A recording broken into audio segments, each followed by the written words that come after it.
Welcome to Inside Monster Jam, powered by Lucas Oil, the official Monster Jam podcast. I'm Scott Jordan.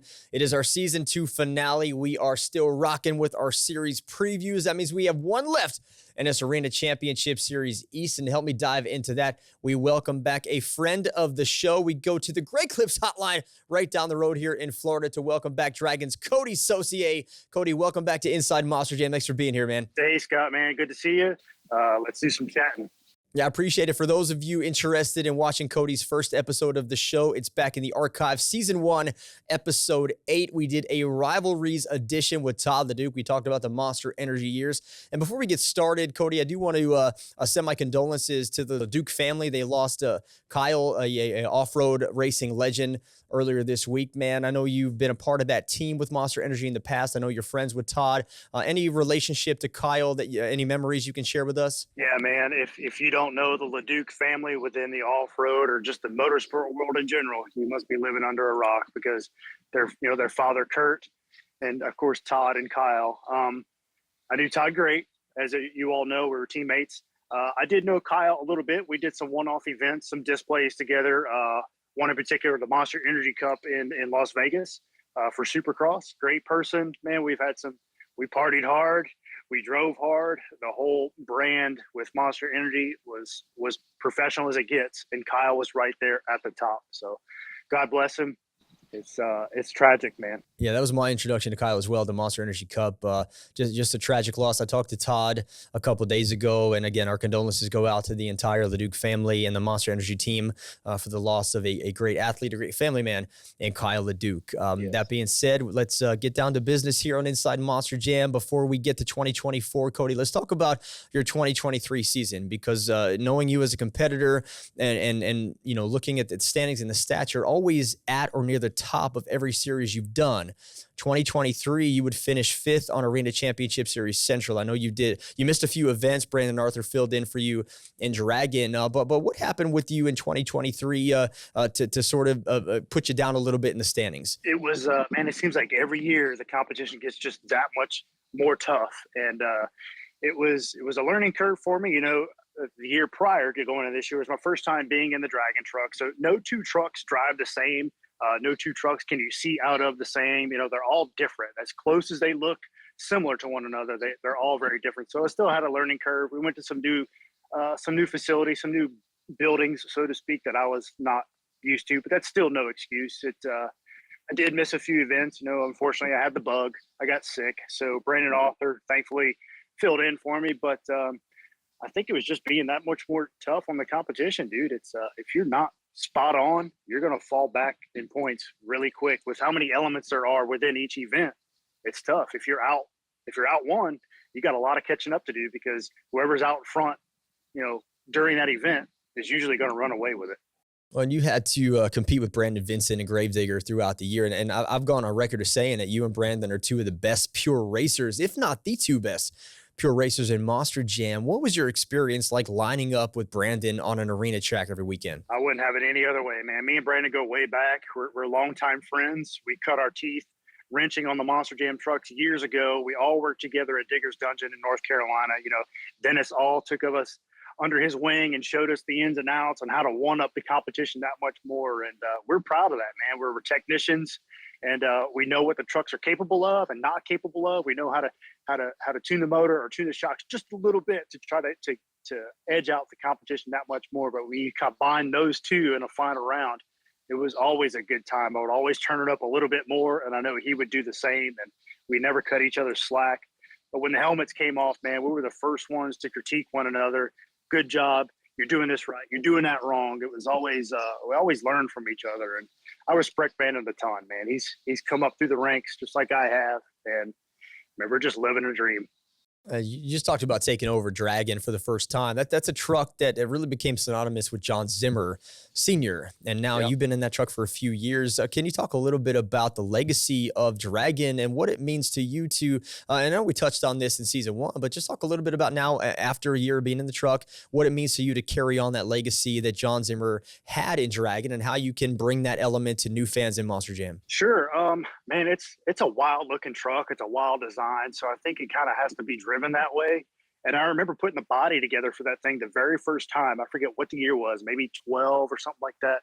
And Charlie Pauken actually debuted it. I think it was East Rutherford. And man, ever since then, it was, Charlie Pauken was the first one to drive, and everybody knows his driving style. So from then on out, it had to be at that level. And then Scott Liddycoat took over, won the Young Gun shootout with it in Vegas that year. Heck of a driver. Zimmer took over. Then I took over. So it's always been it's always been a super competitive truck, if you ask me, and we're all very, very proud of and prideful getting behind the wheel of it. The fan base is totally different than what I'm used to, representing Monster Energy for so long. Two totally different fan bases, but two awesome fan bases, man. I get everybody coming through the pit party lines with the die-cast Spin Master trucks, and that's pretty cool, man. It's like an action hero of yourself. And I never had that prior to this, so now it's cool. That's 4 Hall of Fame drivers right there in Dragon, man. So you have Pauken, Liddycoat, Zimmer, and now Saucier, man. It's a heck of a team there. Yeah, man. It's a heck of a team. And we're gonna continue that talk here with Coty Saucier. Stay right where you are. More Inside Monster Jam powered by Lucas Oil is next.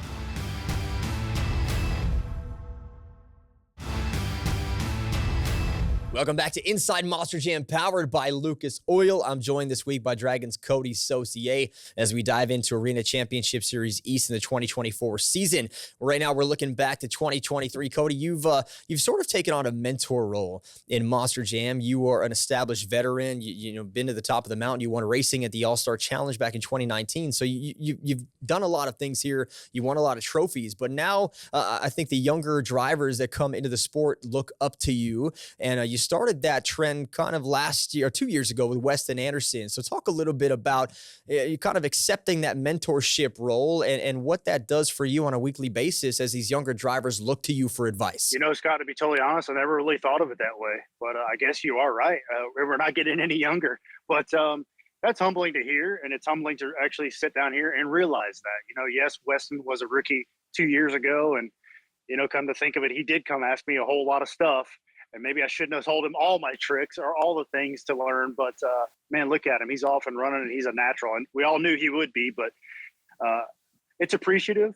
Even most recent, we did the show in San Juan, Puerto Rico, and where Angelina Knock in the Megalodon made her driving debut. And she even came over the radio to me and said, hey, man, would you mind giving me a few pointers and this and that? And off the track, too, we shared some things. So that's really humbling to hear. I feel like I had to learn a lot of things the hard way, but that's okay. I wouldn't have it any other way. And I would rather have those guys come to me and ask me, hey, what do you think of this? Rather than when I did it. I didn't have very many people. I mean, I had Tom Mintz, of course, show me a few things, but that was long before university ever existed. So I got thrown in the deep end and fed to the wolves, so to speak. But now to have those guys come to me, that's pretty cool. I would have kind of liked to take a role of mentoring some of the guys. Maybe when I hang the helmet up, I can become something like that. Who knows? But the possibilities are endless. But that is pretty humbling to hear you say that. Well, we're going to talk about Angelina because she's going to be on your series in 2024. But let's stick with this right now. You mentioned Tom Mintz helping you. I did want to ask you if there were any drivers that sort of mentored you along the way when you first started. Tom, of course, has mentored so many drivers throughout the Monster Jam career that he's had. But anybody else that stands out to you that maybe helped you along the way? There's a handful, yeah, and I'd love to give them a shout out. In no particular order, man. The first time I ever drove out in the field at Digger's Dungeon, it was in the Air Force truck of all trucks. Ryan Anderson was out there, Adam Anderson, Paul Cohen, John Zimmer, Dennis Anderson was out there. And then when I finally took over a more professional, a full-time driving gig, Tom Mintz, of course, showed me some ropes. My first year, I was paired up with Barry Musauer, and he taught me all sorts of things that those guys must have left out because it certainly helped. So those guys in particular, I definitely have a soft spot for. And whenever we do line up on the track together, it's that much more fierce competition. You're going to get that much more out of me and probably them also, just because of the relationships we have. I am a huge fan of old school trucks, and it's one thing when we did the mailbag episode, fans asked me what I want to see come back to Monster Jam. I said some of the old school trucks. So the fact that you mentioned the Air Force Afterburner, that takes us back a little bit, man. What are your thoughts on your memories of that truck and just being in it for however long you were? Yeah, so I was paired up with Bradshaw with that. I came on with Monster Jam as a technician full-time in 2009. So from 2009 to the final year of the Air Force program in 2011, man, we went up and down the road with that thing all over the country representing Air Force. And some of the most memorable displays were with the Air Force truck. We did Kirtland Air Force Base, all these huge base displays. And it was cool to sit back and think, man, look at what we're doing to represent Monster Jam, our great nation, and all the veterans and service men and women that are in the Air Force and in our armed forces. But Damon was no slouch behind the wheel. You know, that was his first gig, and we won a ton of events with that truck. And I learned a lot wrenching on the trucks back then. And it's cool now to see how many fans appreciated that truck now. It was, I guess we were that much of a force that, it stuck out that much. And I do miss it. I have some of the body panels of that truck hanging in my shop. And so, yeah, a lot of memories, man, a lot of memories. Yeah, it's still talked about. I'm a part of Facebook groups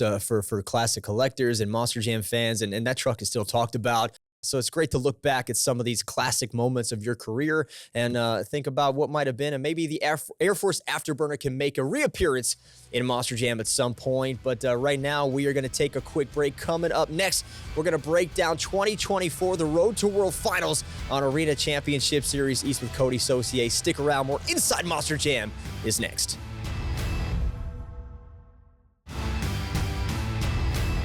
Welcome back to Inside Monster Jam, powered by Lucas Oil. I'm Scott Jordan. I'm joined this week by Dragons Coty Saucier as we break down Arena Championship Series East for the 2024 Monster Jam season. So we talked about the past. Let's now focus on the future, Coty, and let's break down your series. We're going to go through some of these competitors and just want to get your thoughts on it. So you go from Gravediggers Weston Anderson to Brandon Vincent. Now you get Kristen Anderson, who is just 2 years removed from becoming the first female series champion in Monster Jam history. What are your thoughts on competing with Kristen on Arena Championship Series East? Anytime you line up against anybody driving for Team Gravedigger, it's always the best competition. They're certainly hire a pretty stout, a criteria of driver for that truck. And Kristen is no slouch. I paired up with her for a mini tour a couple summers ago. I think it was kind of her rookie year, maybe her sophomore year, but she's come a long way since then. And I haven't really gotten a chance to compete with her since. So I'm looking forward to that. I know she's got a great crew. She's got a great truck. She doesn't have any fear. And she's always spot on with certain moves as opposed to some of the other Team Gravedigger drivers. A lot of those guys, they'll probably tell you they wing a lot of the stuff and they get lucky. Kristen, I think, is just good. She always nails a solid backflip. She's great at wheel stance. She's just a great driver in general. I'm looking forward to it. One of the funniest people I know. And her and I love to cut up together and laugh. Some of the best laughter is with Kristen. So I'm most forward to looking to that. And just, I'm kind of giggling thinking about some of the stupid things we've gone over in the past, but it'll be a good time. I think she loves being the underdog, and she's coming off a huge win at the Superstar Challenge with her team, Team Neon.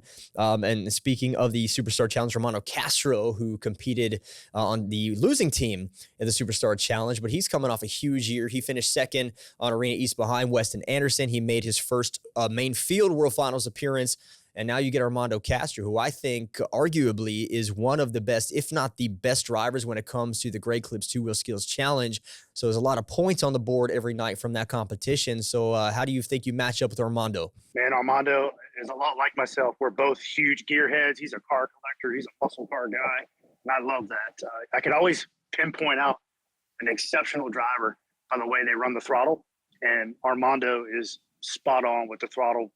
He's always on it at the perfect times and off of it at the perfect time. So he's come a long way, man, much like Kristen. So those guys, I fear them a little bit, not gonna lie. I know that they're coming for me, and it's gonna be that much better of a season knowing that those two are gonna be the ones to shoot for. Not that everybody else, well, I'm sure we'll get to those guys, but there's some other ones on the tour also that I have my eye on. And then not to jump too far ahead, but man, this year, to my knowledge, is gonna be a total game changer across the board. Because I believe all Monster Jam trucks are going to electronic fuel injection. Mm-hmm. Yep. So it's going to be total change for everybody. It might be good. It might be bad. Yeah. It evens the playing field a little bit because we've had our fleet trucks with EFI for a few years now. All independent trucks are adding that as well. So it does even the playing field a little bit as far as technology goes. And that's I don't know if it's an advantage or a disadvantage to really have that, because you still have some of our independent teams that have had this old school mentality that's worked well for them. But now everybody across the board is going to have that electronic fuel injection. They're going to know what's wrong with their truck the moment that it's wrong. They're going to be able to fix it quicker. Yeah.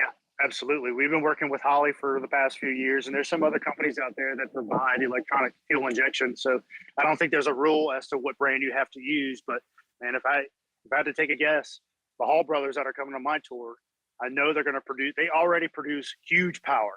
So with the aid of electronic fuel injection for those guys, man, there's going to be some final rounds where you see the old Raminator in there and dominating. So it's anybody's game now, man. It like I said, it might be bad. There's a lot of learning curve. If you throw somebody out into the wolves, so to speak, with a brand new injection setup that doesn't have any testing on it. Hopefully those guys can get some testing right now. We only have a little over a month away. So We'll see. Yeah, we did a whole episode on EFI. You can check that on the archives as well. We're just changing the game here on Inside Monster Jam, Cody. We're talking about everything, man. Now let's keep rocking out. You mentioned the Hall brothers. You get Mark Hall and Kurt Kramer. I saw on social media that Kurt unveiled a new body for his truck. And the Hall brothers have been doing this thing for as long as I can remember. I mean, they have great equipment. They're competitive. Mark has won a lot of competition. So what are your thoughts on being on tour with the Hall brothers and seeing the Raminator and Rammunition each week? So cool, man. Mark and Tim Hall, those guys are Hall of Famers in their own right. And they're so professional, man. They got Ram brand behind them.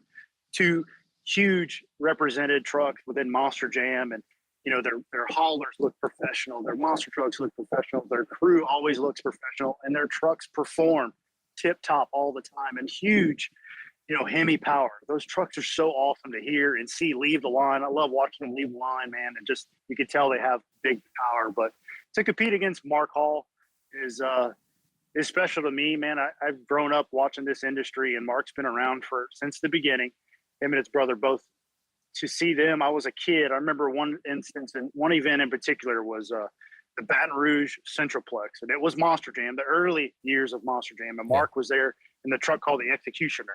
Yeah. And I'll never forget the image of that truck. And Mark had his long blonde hair back then. So I guess he went to great clips since then and got cleaned up. But man, he's still the fierce competitor out there behind the wheel. And I'm excited. I think you should bring back the long blonde hair. Mark, if you're watching, you got some time, bring it back for the 2024 season. Final three competitors on your series that have been announced. You get Zach Gardner and Chad Tingler with Team Overboard. So Chad slides over from Zombie to rock Overboard. You get Zach and Wildside. And then we talked about the rookie Angelina Knock, who is in a big spot here as a rookie. She's got a lot of eyeballs on her. Talk about your expectations of Zach, Chad, and Angelina when it comes to this series. Another one, man. Big power already. And then you throw in some electronic fuel injection with Zach and Chad. I talk to Zach's dad quite often, Jamie Garner and I. We keep in touch, and he says he was already making big power. They found some good combinations in the off season. And then you throw in the mix of EF5, and Zach is already an exceptional driver, racing freestyle skills. It don't matter. That kid is awesome. Big wide housing truck, throwing that thing around these arenas like it's a toy. Yeah, I'm anxious to see what he's got in store. I'm anxious to see what they got in store as far as their equipment, and they got a whole new to them. Chad Tingler, no stranger to driving the Monster Jam truck. I've learned a lot from Chad. We've obviously worked together in the past. And Angelina, she was a little timid her first event in San Juan. I think everybody's timid their first event. She's got a long road ahead of her. Super sweet gal. Not to take anything back from her just being timid. I just think she's got a lot to learn yet. And I hope, like we mentioned earlier, I hope maybe she'll come to me and say, hey, can you show me a thing or two here? I'll be glad to do so.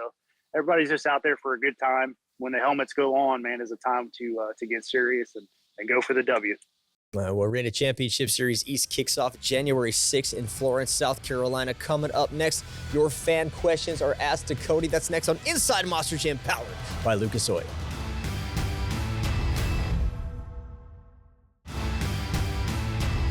Welcome back to Inside Monster Jam, powered by Lucas Oil. It's our season 2 finale with Dragon's Coty Saucier. It's time for your fan questions you can submit each week on Instagram at Scott Jordan MJSX. Up first, let's go to a friend of the show. Freddie B TV is asking, will you drive the sauce machine next year? I have no idea what that means, but obviously it means something. So I got to know, what's the sauce machine, man?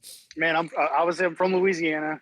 I'm a food guy. I love to eat. I love good food. And I guess that's where he gets it from. And my mixture with my last name. That's what my last name means in French a little bit. But, man, Freddie was one of our hosts. Exceptional hype man. Freddie was always over the top, man, excited. I even loved watching and listening to him announce. It will get you hyped up. And, Freddie, I don't know the answer to that, but it's good to hear from you, man. Thank you. All right. Well, we're all looking forward to the sauce machine. I'm going to have to touch base with you at World Finals next year with that. Yeah. Jeremy Bunting, 134, says, after winning Arena Racer of the Year, what are you focusing on to get more overall wins this coming season? Focusing on continuing that, just hitting my marks. We've already got the motor stuff, the EFI stuff tuned just right. All the other guys in competition, they have that to figure out. So that might be a little bit of advantage to myself. Don't want to win that way, but man, a win's a win. If you can't get across the line, I'm sorry about your luck. That's just the way it is. That's racing. And to win that, I don't know if we'd be able to win it 2 years in a row, but that would certainly be something to be most prideful for, man. And let's go for it. Why not? Let me shoot for it again. I'll put it in the final round every night. Let's do it. There you go. Everybody's friends till the light goes green. Then it's every man or woman for themselves there.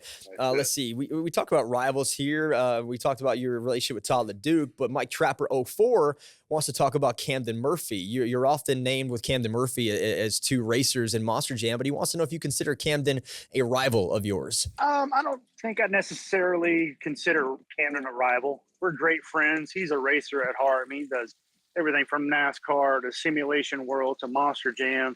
Anything he gets behind the wheel of, it's perfect.